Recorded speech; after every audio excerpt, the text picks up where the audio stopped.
नवदृष्टि IAS classes में आपका स्वागत है। हम लोगों ने प्रीलिम्स 2020 सीरीज में जो क्लासेस आरंभ किए हैं उसी के संदर्भ में आइए हम लोग आज भारतीय राज्य व्यवस्था के संदर्भ में कुछ अध्ययन करते हैं। तो भारतीय राज्य व्यवस्था के संदर्भ में हम लोगों ने संविधान क्या है, मूल बातें उससे जुड़ी हुई पिछले वीडियो में डिस्कस की थी। अब आइए देखते हैं भारत में संविधान का विकास कैसे हुआ।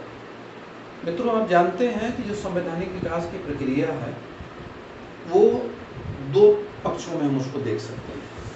एक तो जो तमाम संवैधानिक विकास ब्रिटिश शासन के अधीन इसी धरती पर विकसित हुआ, और बाद में जब हमारा संविधान सभा का निर्माण हुआ तो उसने तमाम देशों के संविधानों का अध्ययन करके और तमाम इनपुट वहां से लिए। तो एक तो जो इसी धरती पर विकास हुआ, और जब हम इसी धरती पर बात करते हैं तो आप जानते हैं ब्रिटिश पार्लियामेंट का बहुत बड़ा कंट्रीब्यूशन है, क्योंकि हमारे देश में ब्रिटिश शासन की स्थापना थी 1947 तक। तो दो पक्ष हम देखते हैं संवैधानिक विकास के। एक तो जो ब्रिटिश शासन के अधीन संविधान का विकास हुआ, और दूसरा जो है जब संविधान निर्माण की प्रक्रिया चली तो हमारे संविधान निर्माताओं ने विभिन्न देशों के संविधानों का जो सम्यक अवलोकन किया और उसके बाद जो वहाँ से जो अच्छी चीज़ें अपने लिए उपयोगी पाई उनको वहाँ से एडॉप्ट किया।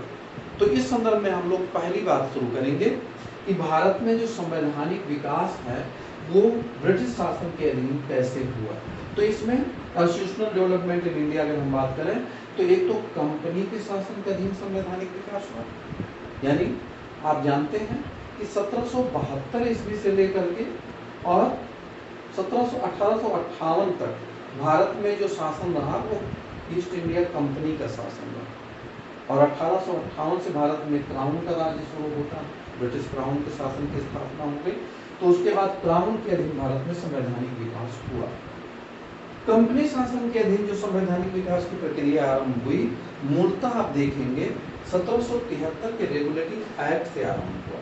हालांकि अगर हम और थोड़ा बैक में जा करके देखें तो ईस्ट इंडिया कंपनी की स्थापना लंदन के कुछ मर्चेंट्स ने 1599 में की थी, लेकिन ब्रिटिश महारानी एलिजाबेथ का उसे चार्टर मिलता है 31 दिसंबर 1600 ईस्वी में। चार्टर वो अधिकार पत्र है जो कोई संप्रभु देश अपने किसी कंपनी को, प्राइवेट एंटिटी को देता है कि उस अधिकार सहित वो कहीं बाहर बिजनेस कर सकती है। तो इस तरीके से जब ईस्ट इंडिया कंपनी की स्थापना हुई तो एक चार्टर मिला उसे ब्रिटिश साम्राज्य से, महारानी से, और उसके आधार पर वो भारत में ट्रेड का कार्य आरंभ किए थे, व्यापार का काम आरंभ किए थे। आगे आप देखेंगे कि वो ट्रेडिंग कंपनी धीरे धीरे भारत में एक औपनिवेशिक राज्य की स्थापना करने में सफल हुई, एक कॉलोनियल रिजीम स्थापित कर लिया, एस्टेब्लिश कर लिया इंडिया में। तो ये प्रक्रिया शुरू हुई 1757 से। अगर हम ब्रीफिंग की बात करें तो 1757 में सबसे पहले ब्रिटिशर्स को एक सफलता मिलती है प्लासी के युद्ध में, और प्लासी के युद्ध में जो सफलता मिली 23 जून 1757 को, उसके द्वारा उन्होंने एक कठपुतली शासन स्थापित किया। हालांकि अगर देखें औपनिवेशिक प्रक्रिया की शुरुआत तो यहीं से हो जाती है कि भारत में अप्रत्यक्ष रूप से उन्होंने भारत के सबसे बड़े इलाके में, बंगाल में सबसे बड़े प्रांत में उन्होंने अपना अप्रत्यक्ष शासन स्थापित करने में सफलता पाई। लेकिन कंपनी अभी भी सीन में कहीं नहीं, वो पर्दे के पीछे से काम कर रही, कठपुतली सरकार चला रही है। कंपनी ने अपने हाथ में शासन अभी तक नहीं लिया। फिर आप देखते हैं कि प्लासी के बाद बक्सर में युद्ध होता है 22 अक्टूबर 1764, और अब की बार कंपनी ने भारत के शहंशाह को पराजित किया, अवध के नवाब को भी पराजित किया, और साथ ही साथ बंगाल के अपदस्थ नवाब को, मीर कासिम को भी पराजित किया। तीनों की संयुक्त सेनाएं मिलकर के लड़ी थी, और ये बड़ी सफलता थी कंपनी की। और इस सफलता के बाद आप जानते हैं इलाहाबाद की 2 संधियां होती हैं, और साथ ही साथ बंगाल के जो अगले नवाब बने मीर जाफर की मृत्यु के पश्चात 1765 में, उनके साथ भी संधि कर लिए गए नजमुद्दौला के साथ। और इस तरीके से आप देखेंगे बंगाल में द्वैध शासन की स्थापना हुई, जहां 1765 से लेकर 1772 तक कंपनी ने इस तरीके से शासन किया कि मुकुट तो है नवाब के सर पर, यानी राज सत्ता प्रत्यक्ष रूप से दिखाई देती है किसके साथ, बंगाल के नवाब के साथ, लेकिन सारा जो प्राधिकार था वो कंपनी के हाथों में सुरक्षित था। कंपनी ने जो दीवानी का अधिकार था वो पा लिया था मुगल बादशाह से, और जो निजामत का अधिकार था उसको भी एक तरीके से उन्होंने बंगाल के नवाब से ले लिया था। लेकिन निजामत की जो एग्जीक्यूशन की जिम्मेदारी थी वो नवाब पर ही छोड़ रखा था। यानी एक ऐसे शासन की व्यवस्था स्थापित हो जाती है बंगाल में जिसमें एक तरफ प्राधिकार है कंपनी के पास, लेकिन कंपनी के पास कोई उत्तरदायित्व नहीं है। दूसरी तरफ नवाब है जिसके पास सारे उत्तरदायित्व हैं लेकिन कोई प्राधिकार नहीं है। तो ऐसा विसंगतिपूर्ण शासन पूरी दुनिया में कहीं देखने को नहीं मिला, जिसे द्वैध शासन या डायरकी के नाम से जाना जाता है, जो 1765 से 72 तक बंगाल में चला। एक ऐसी शासन पद्धति थी ये जो राजनीति विज्ञान के सारे सिद्धांतों, प्रशासन के सारे सिद्धांतों के विरुद्ध थी। इस नाते एक अव्यवस्था ही दे सकती थी, इसके अलावा और कुछ नहीं। कंपनी के लोग शायद यही चाहते भी थे कि नवाब को वहां के लोग ही खारिज कर दें, नवाब इतना अक्षम सिद्ध हो जाए कि जब हम नवाब को रिप्लेस करें तो कोई स्थानीय प्रतिक्रिया न आए, और परिणाम यही होता है। इस बीच में कंपनी ने अपनी पोजीशन को इंडिया में कंसोलिडेट करना शुरू किया। इस बीच में कंपनी ने क्या किया, जो उनके प्रतिद्वंदी थे आप जानते हैं, डच और फ्रांसीसी, उनको उन्होंने बहुत बुरी तरीके से पराजित कर दिया था। वेदारा के युद्ध में डचों को 1759 में, और 60 में आप जानते हैं फ्रांसीसियों को बांडियावास के युद्ध में। तो अब कंपनी पूरी तरीके से सक्षम थी इस मामले में कि वो भारत का शासन अपने हाथ में ले सकती थी। इसी बीच एक घटना और हुई थी, आप जानते हैं, पानीपत का द्वितीय युद्ध 1767 का, जिसमें कि मराठे अहमद शाह अब्दाली से पराजित हो गए थे। तो कंपनी का रास्ता कमोबेश निष्कंटक होता दिखाई दे रहा था। कंपनी के साहस बढ़ते गए, उनका मनोबल बढ़ता गया, और फिर परिणाम ये होता है कि 1772 में कंपनी ने ये डिसाइड किया कि अब बंगाल पर हम प्रत्यक्ष शासन स्थापित करेंगे। तो कंपनी ने बंगाल पर प्रत्यक्ष शासन स्थापित कर लिया 1772 में। लेकिन इस बीच कंपनी ने तमाम युद्ध लड़े, निरंतर युद्ध भारत में चलते रहे, जिससे कंपनी कई प्रकार के आर्थिक दिक्कतों में आ चुकी थी। अब कंपनी को जो आर्थिक समस्या थी उसके समाधान के लिए वो बैंक ऑफ इंग्लैंड से 10 लाख पाउंड स्टर्लिंग की लोन की बात करती है, ऋण की मांग करती है, और यहीं से शुरू होता है। यहीं एक मौका मिल गया जब बैंक ऑफ इंग्लैंड के पास उन्होंने अपना प्रपोजल रखा, डिमांड रखी कि हमें इतना मिल जाता तो हम भारत में एक सुव्यवस्थित शासन चला पाते। तो आप समझ सकते हैं ब्रिटिश पार्लियामेंट को एक मौका मिल गया कंपनी को अपने अधीन करने की। दूसरी बात ये थी कि वहां पर जो कंपनी के प्रतिद्वंदी शक्तियां थी ब्रिटेन में, वो भी चाह रही थी कि कंपनी पर कुछ अंकुश बढ़ाया जाए। कंपनी को उन्नति को देख करके उनसे रहा नहीं जा रहा था। तो यहाँ से 1772 में जब कंपनी एक बड़े इलाके पर, आप जानते हैं कि उस समय का जो बंगाल प्रांत था वो भारत का सबसे समृद्ध और बड़ा प्रांत था, जिसमें आधुनिक बिहार, झारखंड, उड़ीसा, वेस्ट बंगाल और बांग्लादेश के तमाम मतलब सारे इलाके शामिल थे। तो एक भारत का सबसे बड़ा प्रांत था, सबसे समृद्ध प्रांत था, सबसे ज्यादा जनसंख्या वाला प्रांत था, और इंग्लैंड से भी कहीं बहुत बड़ा एरिया था। तो आप समझ सकते हैं कि उसकी महत्ता कितनी ज्यादा रही।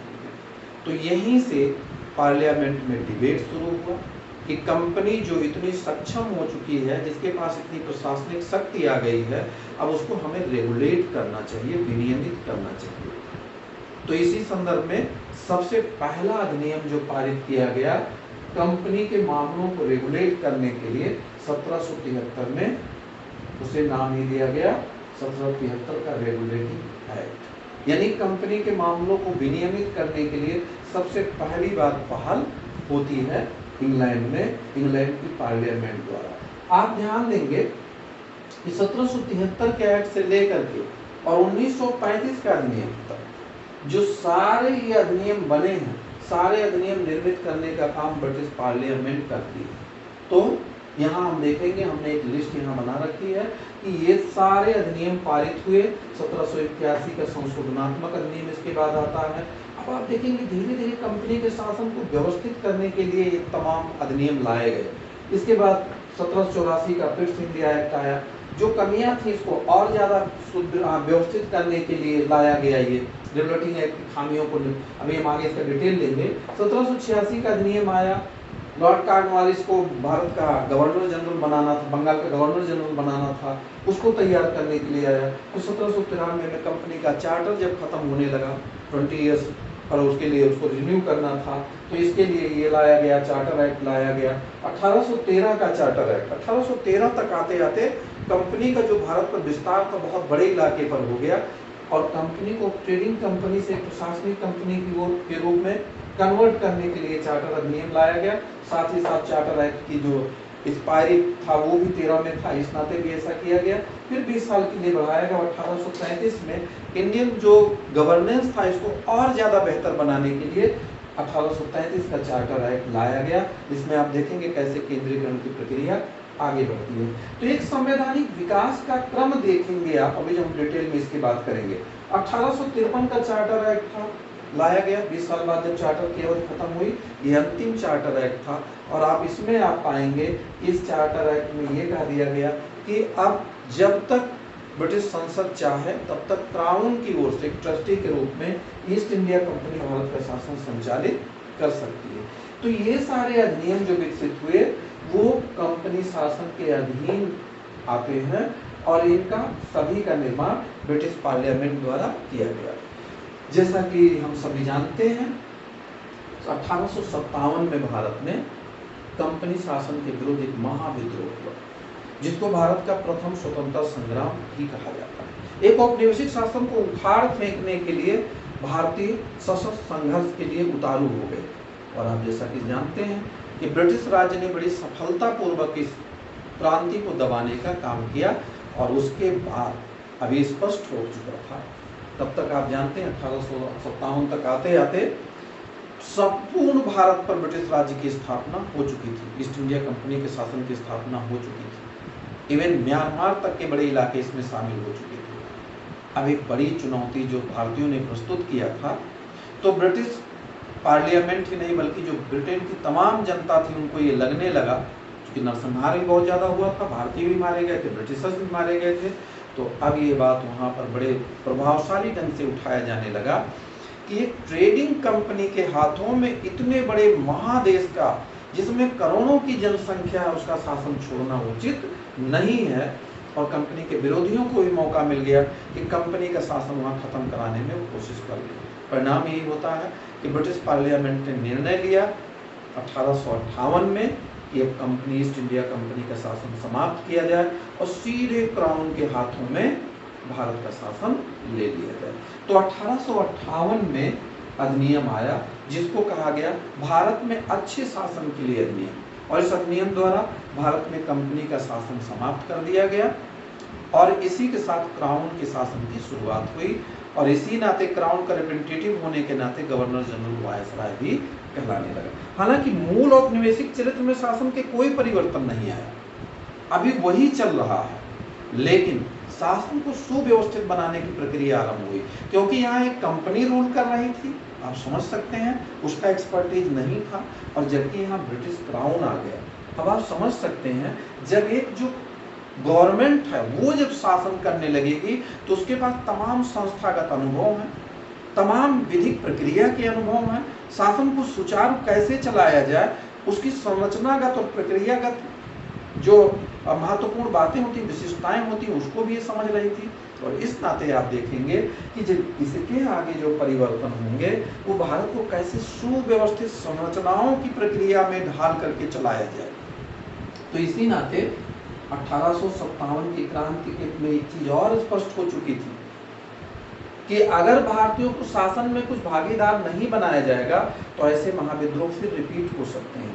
और इसी नाते आप देखेंगे 1861 में भारत परिषद अधिनियम पारित हुआ। अब भारतीयों की यहाँ से धीरे धीरे सहभागिता शुरू हुई, पहले नाम के लिए ही सही, लेकिन आप देखेंगे धीरे धीरे विस्तार की प्रक्रिया शुरू हो गई। यहाँ परिषद में 3 सदस्य आए और इसके बाद संख्या लगातार बढ़ती चली गई, और आप जब 1935 तक आएंगे तो हमारे पास एक ऐसा संविधान होगा जिसका कि 2/3 हिस्सा आधुनिक भारत का जो संविधान, मतलब स्वतंत्र भारत का जो संविधान बना, उस संविधान में 2/3 हिस्सा जो हमने लिया 1935 के अधिनियम का लिया। तो हमारे यहाँ संवैधानिक विकास की एक क्रमगत प्रक्रिया चली। यहाँ आप देखेंगे इस फेज में आकर के आप पाएंगे ये भी कि राष्ट्रीय आंदोलन जो है वो तीव्र होती गई। भारत की जनता अब अपने अधिकारों के लिए, अपनी आज़ादी के लिए गंभीरता से आगे बढ़ने लगी। और इन सब का परिणाम ये होता है, कहते हैं जब हम लड़ते हैं, संघर्ष करते हैं, हम में एकजुटता आती है, मास मोबिलाइजेशन की पॉलिटिक्स आती है, तो नेता की ताकत भी बढ़ती है, लोगों में अवेयरनेस बढ़ता है, तो हम अपनी मांगे बढ़ा देते हैं वो। और यहाँ से शुरू होता है, आप देखते हैं 1885 में कांग्रेस की स्थापना हो जाती है। उसके बाद में परिषदों में सुधार की मांग को लेकर के एक मुख्य एजेंडा उनका रहता है। शासन में भारतीयों की भागीदारी एक बड़ा एजेंडा रहता है उनका। और आप देखेंगे कि जैसे जैसे हमारे संघर्ष बढ़ते जाएंगे, वैसे वैसे हम प्रशासनिक सुधार बड़े रूपों में और हमारी ज़्यादा सहभागितापूर्ण होंगे। आप देखिए यहाँ हम लोग बात कर रहे थे कि यहीं पर पहली बार आप देखेंगे निर्वाचन की प्रणाली आएगी। यहाँ 1909 के अधिनियम में हम पाएंगे कि भारतीय परिषदों का बहुत ज़्यादा विस्तार किया गया, क्योंकि 1905 में बंगाल विभाजन के बाद स्वदेशी बंगाल विभाजन का आंदोलन चला, स्वदेशी आंदोलन। तो स्वदेशी आंदोलन ने बहुत दबाव बनाया बंगाल विभाजन के जो कारण जो उत्पन्न हुआ था। तो यहाँ आप देखते हैं पार्लियामेंट को सुधार आया। इसके बाद आप फिर देखते हैं कि होम रूल आंदोलन चला प्रथम विश्व युद्ध के दौरान। उसके बाद अंग्रेजों को मॉन्टेग्यू चेम्सफोर्ड सुधार लाना पड़ा और 1919 का अधिनियम आया। आप जानते हैं इसके बाद महात्मा जी का प्रवेश हो जाता है भारतीय राजनीति में। असहयोग आंदोलन, सविनय अवज्ञा आंदोलन ने पृष्ठभूमि बनाया 1935 के अधिनियम का। तो निरंतर हम संघर्ष करते जा रहे हैं। जैसे जैसे संघर्ष कर रहे हैं, हमारे में एकता बढ़ रही, मास मोबिलाइजेशन हो रहा है, वैसे वैसे सरकार पर दबाव बढ़ रहा है और सरकार को अपेक्षाकृत बड़े सुधारों के लिए मजबूर होना पड़ा। तो हम जैसे जैसे अपने दबाव बना पाए, जैसे जैसे हमारी राजनीतिक चेतना बढ़ी, वैसे वैसे उन्हें संवैधानिक सुधारों का दायरा विस्तृत करना पड़ा। और आप देखेंगे खास करके 20वीं शताब्दी में हमारी सहभागिता को लेकर वो बाध्य हुई। और आप देखेंगे 1935 का अधिनियम तो भारत में एक फेडरल स्ट्रक्चर बनाता है। और ये अब तक स्पष्ट हो चुका है कि संपूर्ण जो ब्रिटिश भारत है वो एक शासन के अधीन आएगा।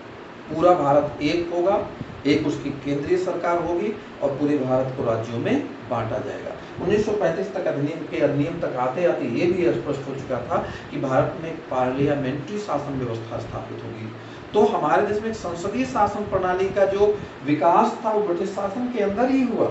इसी नाते जब हमारे संविधान निर्माता आगे अपना नया संविधान बनाएंगे तब वो देखेंगे कि हम बहुत सारा अनुभव इकट्ठा कर चुके हैं दो चीजों का।